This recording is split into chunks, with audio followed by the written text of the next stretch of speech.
सरस्वती जी का एक नाम शारदा है। क्या नाम है? जम के बोलिए जरा। शारदा। ये शारदा नाम कहां से पड़ गया? सरस्वती माता को शारदा नाम किसने दिया था? भाई नामकरण होता है तो हमारे यहाँ तो आज भी नियम है हमारे कि बुआ कोई नाम बताती है, मामा जी कोई नाम बताते हैं और दादाजी कुछ बोलते हैं। कोई बोलेगा टिक्कू, कोई बोलेगा पिक्कू, कोई बोलेगा कुछ। सबके नाम अपने अपने रहते हैं, कोई प्रेम से क्या बोलता है। तो सरस्वती का शारदा नाम किसने प्रदान किया था? माता सरस्वती को शारदा संबोधन किसने दिया था? माता सरस्वती को शारदा का संबोधन किस समय पर प्रदान किया गया था? जिस समय पर शंकर और पार्वती भ्रमण पर निकल रहे थे और भगवान ब्रह्मदेव सरस्वती को ढूंढ रहे थे और माता सरस्वती को ढूंढते हुए ब्रह्मा जब भगवान शंकर की साक्षी में पहुंचे हैं तब भगवान शंकर से ब्रह्मदेव ने कहा, आप कहीं सरस्वती को देखें तो मुझे भेजिएगा, मेरे पास में भेजिएगा। शंकर भगवान ने उसी समय पार्वती से कहा, पार्वती जैसे एक स्त्री जो पतिव्रता धर्म का पालन करने वाली है, एक नारी पतिव्रता धर्म का पालन करने वाली होती है, पति को परमेश्वर मानने वाली होती है, पति के चरणों का रसतत्व ग्रहण करने वाली होती है, तो वो पर पुरुष का स्मरण नहीं करती। उसी तरह एक पति जो अपनी अर्धांगिनी के साथ में रहे और अर्धांगिनी के साथ चले तो पर नारी का स्मरण नहीं होना चाहिए। तो एक काम करो पार्वती, तुम उस सरस्वती को बुलाना प्रारंभ करो। अब पार्वती जी ने कहा, सरस्वती तो मेरी बहन जैसी है, सरस्वती तो मेरी सखी जैसी है, अब मैं उसको अगर बुलाऊं, आवाज दूं, अच्छा नहीं लगेगा। तो माता पार्वती जब ढूंढते ढूंढते ढूंढते ढूंढते शंकर भगवान के साथ में भ्रमण करती करती पहुंची तो क्या देखती है माता पार्वती कि एक सरोवर के पास में माता सरस्वती बैठकर सरोवर में अपना मुखाग्रविंद देख रही थी। श्वेत वस्त्र था मेरा माँ का और बड़ी सुंदर गले में माला पहन रखी थी माता सरस्वती ने। और एक सरोवर में माता सरस्वती अपने मुख को जब निहार रही हैं, उस दर्पण के भाव में अपने प्रतिबिंब को देख रही हैं, तब उस समय पर माता पार्वती ने कहा, शारदा, सरस्वती को लगा कि मेरा संबोधन ही किसने कहा। पलट कर देखा, सरस्वती ने कहा, पार्वती तुम? हाँ, मैंने तेरा जो दर्पण में प्रतिबिंब देखा है, तेरा स्वरूप देखा, पर तू इतनी सुंदर है, इतनी सुंदर है, पर तेरा जल में जो स्वरूप देखा ना वो नीला दिखाई दिया, थोड़ा सा श्याम दिखाई दिया, इसलिए मैंने तुझे शारदा कह दिया। आज भी हमारे मध्य प्रदेश के कटनी और सतना के बीच में मैहर में आज भी शारदा भवानी विराजमान है। धार जिले में जाएंगे तो बाग क्षेत्र में माँ बागेश्वरी, माँ शारदा आज भी विराजमान। कहा, सरस्वती जी पूछी, पार्वती तुमने मेरे को शारदा क्यों कहा? क्योंकि तेरा जो प्रतिबिंब था वो श्याम नजर आ रहा था मुझे। उस प्रतिबिंब को देखकर मैंने तुझे शारदा का संबोधन दिया।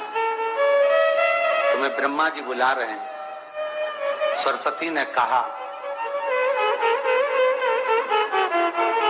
पार्वती मैया, दीदी आपने मुझे जो नाम दिया है, जगत के लोग, संसार के लोग मुझे इस नाम से जब पुकारेंगे तो ये शारदा, ये सरस्वती स्वयं उसके कंठ पर, उसके मस्तिष्क पर सदा विराजमान रहेगी, ये शारदा बनकर। इसलिए हमारे स्कूलों में, हमारे काव्य ग्रंथों में, हमारे जो कविगण रात्रि को जो काव्य पाठ करते हैं, कविता का स्मरण करते हैं, वो सरस्वती की वंदना नहीं करते, हे शारदे माँ, शारदा की वंदना करते। कभी आपसे कोई पूछ ले कि शारदा नाम पार्वती सरस्वती का कब पड़ा, तो आप बता सकते हैं कि ये माता शारदा नाम कोई सहज नहीं है। माँ ढूंढने के लिए जब निकली ब्रह्मदेव के कहने पर भगवान शिव के साथ भ्रमण करती, नाम का उच्चारण कोई सहज नहीं होता। कोई देखता होगा, दादाजी ने अगर किसी का नाम कुछ रखा है तो कुछ सोच के रखा होगा, पिताजी ने अगर कुछ रखा है तो उसके मन में कुछ आया होगा तो रखा होगा, मम्मी ने अगर कोई नाम रखा है तो उसने कोई विचार कर कर रखा होगा, कोई नाम अगर किसी का रखा जाता है तो उसके अनुकूल रखा जाता है कि हो सकता है कि वो नाम की क्या उसके मन में चल रहा होगा। तो शारदा का संबोधन कोई सहज नहीं है। माता सरस्वती का एक नाम शारदा हुआ, इसलिए संबोधन में सरस्वती कम शारदे मां ज्यादा बोला जाता है। आप कव्य पाठ कर लो, नाम जाप कर लो, स्मरण कर लो। हम बच्चों से कहना चाहेंगे, छोटे छोटे बच्चों से, आप माता सरस्वती की आराधना करा करो। मेरे बच्चों से निवेदन है, कभी जिंदगी में अगर मौका मिल जाए और सरसों के फूल यदि आपके जीवन में आपको कहीं से प्राप्त हो जाए, सरसों के फूल जानते हो ना, पीला कलर का होता है सरसों का, आप प्रयास करो सरसों का फूल। जिस दिन माता सरस्वती का, मेरी बागेश्वरी का जिस दिन प्रागट्य उत्सव हो बसंत पंचमी का, उस समय पर माता सरस्वती का स्मरण कर कर वो सरसों का फूल आप देव अधिदेव महादेव को चढ़ाइए। जैसे माता सरस्वती को ज्ञान दिया था वैसा मेरा महादेव आपको भी ज्ञान दे। वो सरसों का फूल आप देव अधिदेव महादेव को समर्पित। कई जगह पर आम के जो झूमर होते हैं वो, कई जगह पर सरसों का पुष्प, सरसों का फूल वैसे शिव महापुराण के अनुसार अगर अपन देखें तो बड़े रोग में भी कारगर होता है। जिसको कैंसर जैसा रोग हो जाता है या किडनी लीवर जिसका डैमेज हो जाता है, इसके लिए हमने पहले भी कथाओं में वर्णन किया। बसंत पंचमी का दिन, महाराज सरस्वती का दिन, जिस दिन जो बच्चा पढ़ने में कमजोर होता है उसके हाथ से बसंत पंचमी के दिन सरसों के 31 फूल शंकर जी को चढ़ा दिए जाते हैं तो बच्चा पढ़ने में अव्वल निकल जाता है। उसके बच्चे को कभी नहीं कह सकते कि पढ़ने बैठ, वो खुद बैठेगा। केवल आज बसंत पंचमी का दिन, एक ही दिन चढ़ता है। और बाकी के सरसों के फूल आपको मालूम है कि रोग मुक्ति के लिए तो होते ही हैं। ये तो आपको पहले भी वर्णन किया महाराज कि जब कोई एकदम रोग आ जाए और डॉक्टर एकदम बोल दे कि ये रोग भारी आ गया है और इसकी जांचें जाएंगी और फिर ये कुछ भी हो सकता है, तो क्या करा जाता था कि 108 सरसों के फूल लाकर तुरंत शंकर भगवान को चढ़ाए जाते थे महाराज। तो चढ़ाने के बाद में रिपोर्ट अच्छी आती है। ऐसा नियम है। कहीं ठेका, कोई ठेकेदारी करते हैं ना, जो ठेका भरते हैं कि भाई मेरा टेंडर आना चाहिए, मेरा ये काम होना चाहिए, मेरी मल्टी बनना चाहिए, या मेरा ये काम के लिए जा रहा हूं, ये काम फतेह होना चाहिए, उसके सबके हाथ पर जोड़ने से अच्छा एक काम करो, बस 108 सरसों के फूल उठाओ, शंकर जी का उद्धतेश्वर महादेव का नाम लिखो और छोड़ दो, शिव जी के ऊपर एक एक कर चढ़ा दो, वो ठेका तुम्हें ही मिलेगा, वो काम तुम्हारे पास ही आएगा। बस केवल अवधूतेश्वर मां, अर्थात ये जो क्रम है, ये वो क्रम तो 108 सरसों के फूल का आप कभी भी कर सकते हो, पर जो ये बच्चों के लिए किया जाता है वो केवल बसंत पंचमी के दिन ही होता है। शिव को प्रिय है पुष्प में आक का पुष्प, जो आंकड़े का पुष्प होता है शंकर को बड़ा प्रिय है।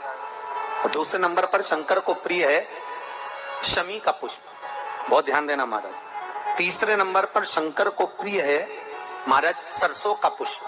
सरसों होती है ना, जो राई अपन बोते हैं, सरसों बोते हैं, उसमें पीले कलर का जो पुष्प लगता है। हमारा तो निवेदन रहता है जब तक सरसों आए तो प्रयास करा करो कि सरसों के 108 पुष्प शंकर भगवान पर चढ़ाना प्रारंभ कर दो। महाराज ये पक्का है कि वर्ष भर कोई बड़ी बीमारी आपको घेर नहीं सकती अगर सरसों के फूल शिव को चढ़ रहे हैं तो।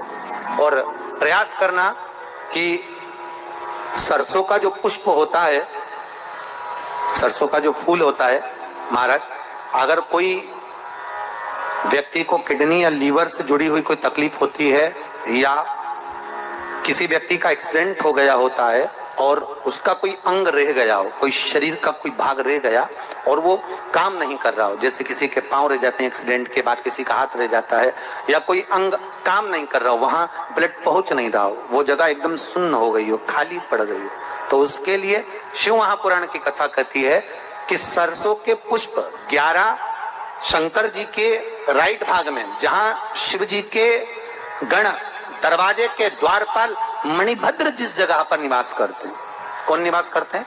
मणिभद्र। शंकर जी के दरवाजे के द्वारपाल हैं मणिभद्र जी। तो मणिभद्र दरवाजे के द्वारपाल में राइट भाग में मणिभद्र जी विराजते हैं। मतलब राइट भाग कौन सा हुआ? जब आप मंदिर से बाहर निकलेंगे तो राइट भाग, मंदिर में प्रवेश करेंगे जब राइट नहीं होना चाहिए, आप मंदिर से जब जाएं तो राइट भाग। मतलब आप मंदिर से राइट से जाएंगे तो शंकर जी का भी राइट हो जाएगा, क्योंकि शिव जी ऐसे बैठे हैं तो शंकर जी का भी राइट हो गया, देवता उनका भी राइट हो गया।